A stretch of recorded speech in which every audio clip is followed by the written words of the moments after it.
Guys and girls, today in New York, it is gross outside. I don't know if you guys can tell, but it is like pouring rain. It's cloudy. It's freaking terrible, even though it is melting all that annoying snow that we got a few weeks ago, which is so appreciative to the rain for doing that. But it just makes me sad when it's weather like this. The sunshine just brings, I don't know, happiness. The rain just makes me sad and depressed. But today's Thursday, March 5th of 2026, and that means it's time to make another Final Order Cutoff highlights video. That's right, guys. In today's video, I will cover everything that I found for speculation in the guts, speculation on the cover, any new number one that I think you guys should be pre-ordering because I think the synopsis sounds so good. And then last but not least, I'll cover all the amazing variant covers that I found that we might want to pre-order at that sweet, sweet discount. 20 to 30% off the cover price of these books if you know where to order from. So guys, make sure you guys are doing your research. I have some links down in the description below of the places where I pre-order my books from. So guys, let's not waste any more time. Let's go ahead and dive into today's video with covering everything about speculation in the guts or on the cover. All right, guys, just like I say in every single video, with speculation, you guys should be doing your own research. And what I always say, one of the best places to check before you guys are putting in your pre-orders for these books is if you're into speculation, check Lefteros. He has an Instagram account, and he also writes the article over at coverprice.com for Final Order Cutoff speculation. All right, guys, let's go ahead and dive into the books that I found. And first up is Absolute Superman, issue number 18, with the introduction of King Shazam in the Absolute Universe. So this is Shazam, but they're calling him King Shazam. Is it going to be a good guy, a bad guy? I don't know, but we're going to find out, and this looks freaking awesome. This cover A by Rafa Sandoval is amazing, and he looks like he might be back as the main artist on the book because he is the artist on 18 and 19. If he's back, oh, then this book is just so much better. But guys, I also found one other book with speculation in the guts, and that is Uncanny X-Men Annual issue number 1 with the origin of the Regulators, who are turn-of-the-century mutants who once called Haven House their home, which could be pretty cool. It's written by Gail Simone. It's like following that whole team at Haven House, but it's going back to these older mutants at the turn of the century, which could be pretty stinking cool. But that's everything in the guts. Let's cover the cover speculation. We're going to kick this off by going over all the second print 1 in 25s, and then we'll dive into the other ones. But first up is a really cool cover with Ultimate Spider-Man issue number 24, which is the final issue of the Ultimate Spider-Man run, with the second print 1 in 25 design ratio variant done by Marco Cicchetto. This is awesome. Like, really awesome. I wish this was a cover on the main run and not just the second print 1 in 25, but the fact that it's its own cover and looks this freaking cool, this is going to be a book I think people will want, so keep an eye on this one.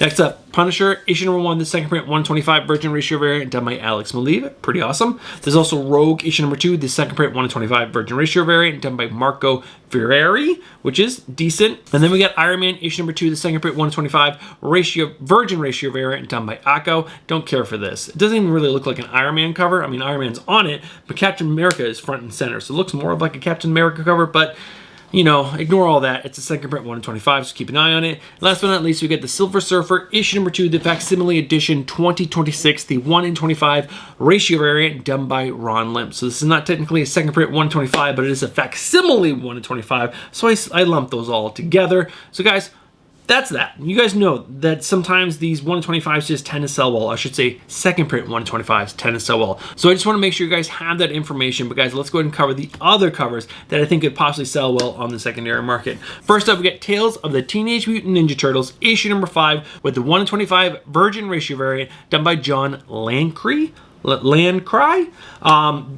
done 1 in 25s for the full run so far, and then it's all like these graffiti variants, and they are so cool. I don't even know the name of this character, some kind of mutant triceratops. It's awesome though, so stinking cool. These do sell well on the secondary market. I've seen some sales for some of the previous ones, and they're always selling above ratio. So if you guys can score this, this is definitely a good bet. After that, Smile for the Camera, issue number 2, the 1 in 25 ratio variant done by Suspiria. Gorgeous, gorgeous cover. And with the crazy buzz around all the indies right now, I would definitely keep an eye on this one. Next up, Null, issue number 4, the 1 in 25 ratio variant done by Steve Beach. Null, Steve Beach is just awesome. This is so creepy. It is so good. And Null is not a book that I think is going to be super popular, so the 1 in 25s might be a little bit more rare, so definitely keep an eye on this. Next up, Black Cat, issue number 9, the 1 in 25 ratio variant done by Betsy Cola. Gorgeous cover. Yes, it is 1 in 25. I'm sure Black Cat has a decent order every month, but again, just keep an eye on this cover because I think it is absolutely gorgeous. Another 1 in 25. This is the Amazing Spider-Man issue number 26, the 1 in 25 ratio variant done by Jay Gonzo. I put this on here. I don't absolutely love this cover, but this is Amazing Spider-Man. It's one of the most heavily ordered books, period. So there will probably be a good amount of these 1 in 25s. Also check to see if there is any exclusives for this. If there is, there'll be even more 1 in 25s. But this cover is pretty stinking cool, and it is by Jay Gonzo. After that, Black Cat, issue number 9, we're going into the 1 in 50s now. This is the 1 in 50 Black Cat Virgin ratio variant done by Chris Akana. Absolutely gorgeous. Love this cover. But there is a trade dress for this as well, so if you can't afford the 1 in 50, you can get a trade dress for yourself. After that, The Scorched, issue number 50, the cover E, the 1 in 50 ratio variant done by Mark Spears. Now, I'm mainly putting this here because it is a Spawn ratio book. I don't think this cover looks very well. Like, I think Mark Spears has way better covers. Maybe he phoned it in for this one. I don't know. But this is a Spawn ratio book, so keep an eye on this one. And there are some more we're going to talk about in just a little bit. But this is the 1 in 50. We're talking about 1 in 50s right now. Next up, Moonstar, issue number 2, the 1 in 50 Virgin ratio variant done by Jenny Frison. Now, I personally do not care for this one. Again, I think Jenny Frison phoned this one in. I think this could have been way better. But it is a Frison. She has a following. It is a 1 in 50 for Moonstar issue number 2, which I don't know, very many shops would either order 50 for issue number 1, and for issue number 2, there'll be even less. So keep an eye on this, especially if people really do dig this, because, you know, it's only my opinion. If the community really likes this, definitely keep an eye on this one. Next up are some more Scorched covers. This is the Scorched issue number 50, the cover F, the 1 in 100 Virgin ratio variant done by Todd McFarlane. Pretty decent, pretty awesome cover. But there's also the cover G, which is the 1 in 250 black and white signed Virgin ratio variant done by Todd McFarlane, which again is really gorgeous. But there's also the cover H, which is the 1 in 1000 signed sketch Virgin ratio variant done by Todd McFarlane. Now, like I said, with the 1 in 50, I would just keep an eye on these. Spawn ratio books just tend to sell well, so keep an eye on these, especially the 1 in 50, the 1 in 100, and the 1 in 250. Definitely keep an eye on those because those could be decent bets for speculation. Next up, the final cover lover pick is Sonic the Hedgehog, issue number 86, the 1 in 15 ratio variant done by Natalie Fordrain. All Sonic ratio titles sell well. If you can get your hands on this, definitely pick it up. This will definitely sell well either right out of the gate or in the future because there's not many shops that are willing to order 15 of Sonic the Hedgehog. So these are usually super duper rare. But guys, that's everything for speculation. Let's go ahead and move over to the new number 1 that I think you guys should consider pre-ordering because I think the synopsis sounds really stinking good. All right, guys, first up, we got a fun book. This is going to be a 4-issue miniseries, and I just told myself I'm no longer going to be picking up miniseries because I tend not to read them. They get put to the bottom of the stack, but I kind of want to read this one because of the creative team. So this is called Bizarro Year None, issue number 1, and this is coming from the creative team of writers Kevin Smith and Eric Casaro, and has art by what they're calling visionary artist Nick Patera. And just with that creative team, it sounds like it could be super duper fun, but let's go ahead and read the synopsis, and you guys can tell me if you think it sounds cool as well. This is how Bizarro got finished. Kevin Smith and Eric Casaro team up with visionary artist Nick Patara to tell the definitive, indefinitive origin of the beloved backward bad boy. When Superman's pal Jimmy Olsen and Clark Kent's boss Perry White leave the planet for a strange adventure into outer space, they discover a dimension that mimics Metropolis and reverses its legendary newspaper as an article of faith. But is the being behind it all a Superman fan, a creator of chaos, or is he no one at all? Don't be a square, by Bizarro, Year None. So, I don't know, like I said, I have, like, you know, a soft spot in my heart for Kevin Smith. I grew up when his movies were just like all the rage. I really enjoyed them all. His Green Arrow run is one of my favorite Green Arrow runs, period. And I'm a big Green Arrow fan. Like, I really enjoy Ollie. He's just like so freaking, he's just, I don't know, one of the coolest characters, in my opinion. Again, there's Batman, Ollie, there's so many cool ones. But I kind of really want to check this out. What do you guys think? Does Kevin Smith have enough weight behind him to make you pick up this book? And I have until Monday to decide, but I don't know. Should I pick this up? Let me know down in the comments below. But guys, the next book is another miniseries. It is Ghost Machine, the official guidebook, issue number 1. Now, this first issue is going to be written by Jeff Johns. I'm sure he's going to be writing all of them, but this first issue is going to have art by Brian Hitch and Gary Frank, which I'm just super excited about. And if you guys did not know, the Ghost Machine imprint is like the best imprint, period. So much good stuff comes out of that. But let's go ahead and read the synopsis for this guidebook. How hot does Geiger burn? What is the Committee on Spectral Affairs? Did George Washington really die? This new limited series collects all new entries teasing tantalizing stories to come, as well as updated goods on Ghost Machine's characters from across its hit titles, beginning with the Unnamed Universe from Geiger, Junkyard Joe, and Redcoat. With interior character art from Ghost Machine's all-star artist, don't miss the outstanding classic homage covers that let you decide what 80s-inspired guidebook look you want to collect. This initial volume covers the first half of the world of the Unnamed, from Albert Einstein to the High Plains Zoo.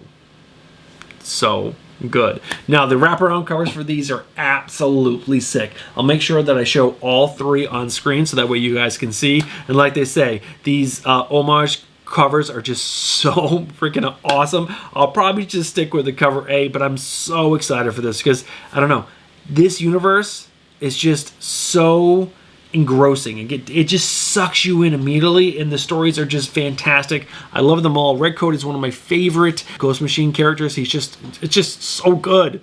But guys, those are the 2 books that I think you guys should consider pre-ordering, and they're both miniseries. I know I would prefer to tell you guys about some ongoing titles, but Kevin Smith on Bizarro sounds really cool, and just a Ghost Machine guidebook, yes, please. All right, guys, let's go ahead and move over to all the amazing variant covers that I found with this week's Cover Liver Picks.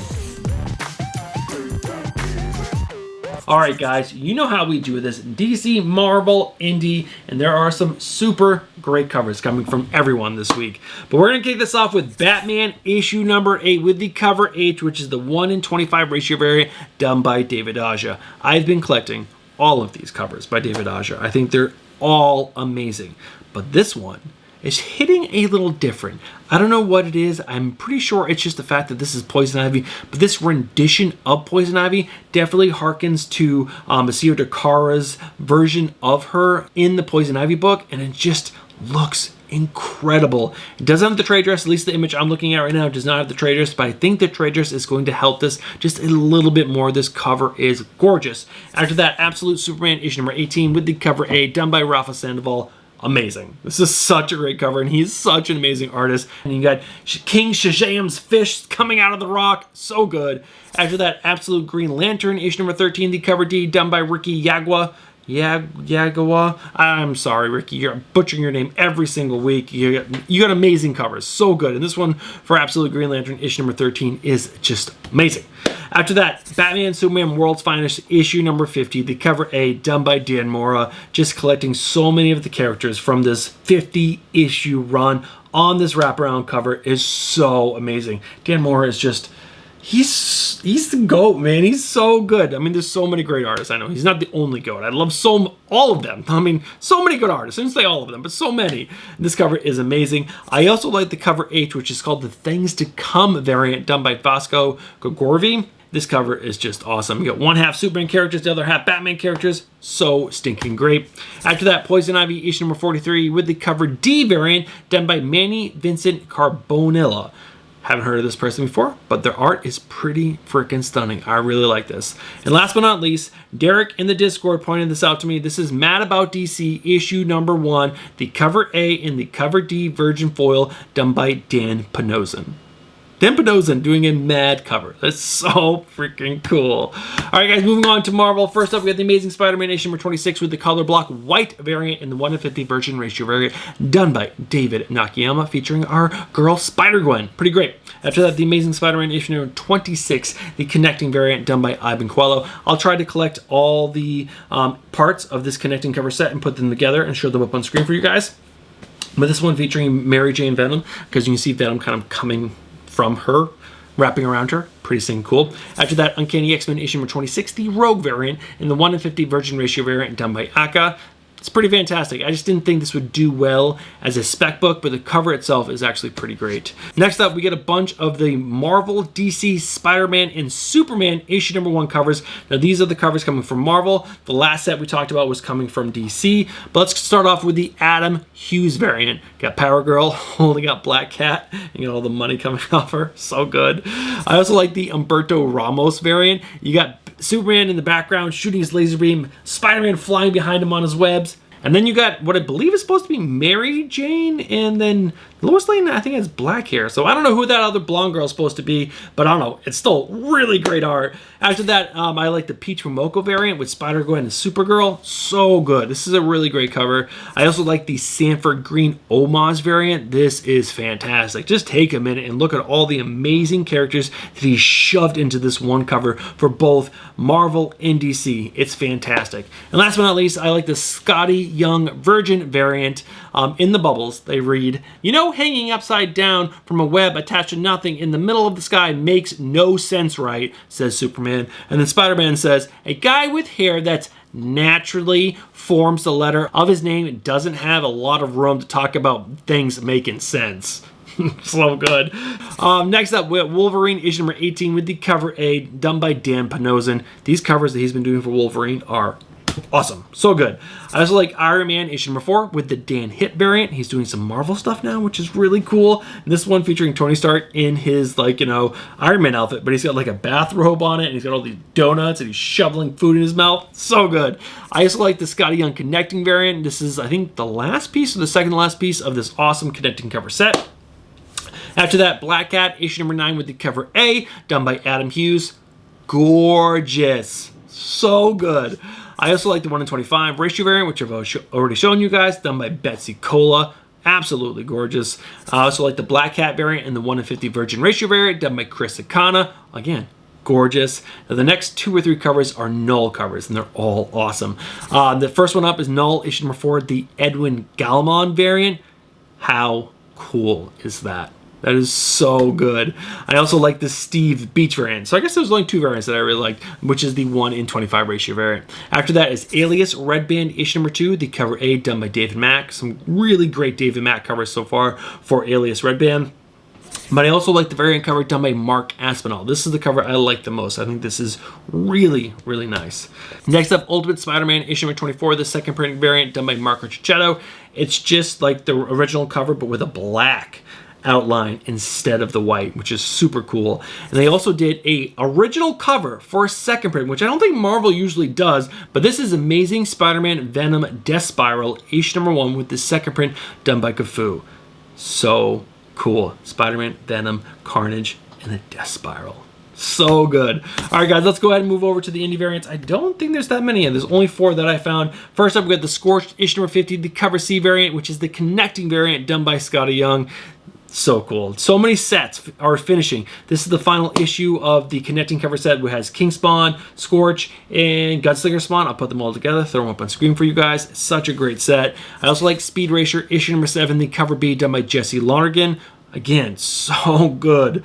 Next up, Made Calf issue number 2, the cover A done by Todd Skull. I don't like to promote books that aren't very good. Now, I did not read my copy of Made Calf just yet. I probably won't because I bought it as a cover lover pick, but someone in the Discord read it and said it was really, really bad, which is sad, but this cover is fantastic. And last but not least, we got Minor Threats, The Last Devil Left Alive issue number 4, the cover B done by Fabrizio Tomaseo. It's gorgeous. I have no idea who this character is. I don't care. This cover is freaking awesome. All right, guys, that's everything that I found so far on this weekend's Final Order Cutoff. Remember, I am recording this video early. All publishers have until tomorrow at 5 p.m. Eastern on Friday, March 6th to lock in what books are actually going to be on this weekend's Final Order Cutoff. So more covers will be released. Some second prints, third prints, other books might be added or taken away because they're delayed for some reason. But guys, remember to please check Lefteros on Instagram, but also check out his cover price article this weekend before you finalize any of your orders. So that way you guys have the best information possible. But this is my information. Hope you guys enjoyed today's video, but let's go ahead and wrap this video up. All right, guys, we are at the end of today's video, and you guys are the highlight of my day today because it is so crappy outside. Unless all of a sudden the sun comes out later today, you guys are definitely my highlight. And talking about comic books with you guys is always the best. Now, if you guys have been watching from the beginning of today's video all the way to this point in the video, I'm just going to say, you guys are legends. Thank you guys so much for being such amazing supporters of the video and the channel. You guys are just the best. Now, last but not least, guys, look down. Are you guys subscribed? Well, if you're not and you enjoy comic book content, I'm just gonna say, what are you doing? Get yourself subscribed, hit that bell for notifications, and smash that like button. All right, guys, you guys have yourself a great final order cutoff. Make sure you guys are getting all your orders in by Monday, I believe at midnight. You have until midnight, actually, to get your orders in. But I know shops want your orders way before that, most likely on Sunday, so they have Monday to get the orders in. But you guys have a great weekend and great final order cutoff, and I'll catch you guys in the next one. Peace.